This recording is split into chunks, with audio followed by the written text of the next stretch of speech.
नमस्कार। चुनाव आयोग ने 5 राज्यों में चुनाव की तारीखों की घोषणा कर दी है। इसके साथ ही उत्तर प्रदेश, पंजाब, उत्तराखंड, गोवा और मणिपुर में भी सियासी तापमान बढ़ गया है। इलेक्शन डेट की घोषणा के साथ ही आदर्श आचार संहिता भी लागू हो गई है। 70 विधानसभा सीटों वाले उत्तराखंड में पहले फेज में 14 फरवरी को मतदान होगा। कोरोना संकट के बीच चुनाव आयोग 5 राज्यों में विधानसभा चुनाव की तारीखों का ऐलान कर दिया है। 7 फेज में 5 राज्यों में होंगे चुनाव और 10 मार्च को चुनाव परिणामों की गिनती की जाएगी। आपको बता दें कि 2017 में उत्तराखंड में 2 चरणों में मतदान हुए थे, जिसकी तारीखें 4 और 5 मार्च को थीं। मतों की गिनती 2017 में 11 मार्च को कराई गई थी।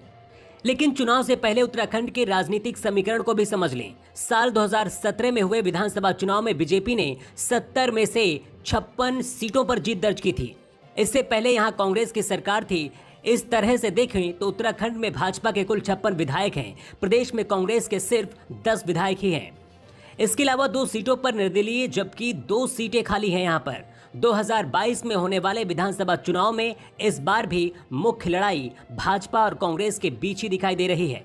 प्रदेश के युवाओं को साधने के लिए भाजपा ने इस साल 4 जुलाई को पुष्कर सिंह धामी को प्रदेश का मुख्यमंत्री बना दिया था।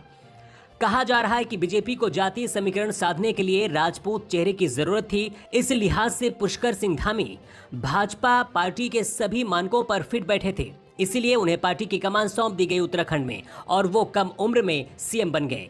बीजेपी युवाओं को साधने में लगी है। धामी इस बार दावा कर रहे हैं कि बीजेपी की प्रदेश में इस बार 60 सीटें आएंगी। 2017 के विधानसभा चुनाव में भाजपा यहां प्रचंड जीत के साथ सत्ता में आई थी।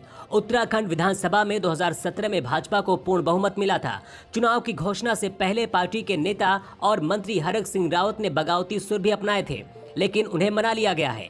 विधानसभा में अभी पार्टी को 70 में से 56 सीटों पर जीत मिली हुई है। वहीं कांग्रेस को साल 2017 के चुनाव में सिर्फ 11 सीटों पर जीत मिली थी।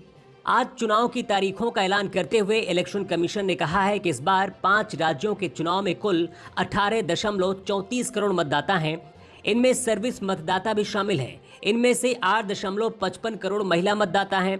कुल 24.9 लाख मतदाता पहली बार वोट डालेंगे। इनमें से 11.4 लाख लड़कियां पहली बार वोट डालने वाली हैं। वहीं बूथ ग्राउंड फ्लोर पर होंगे ताकि लोगों को सुविधा हो। बूथ पर सैनिटाइजर, मास्क उपलब्ध जरूर होगा।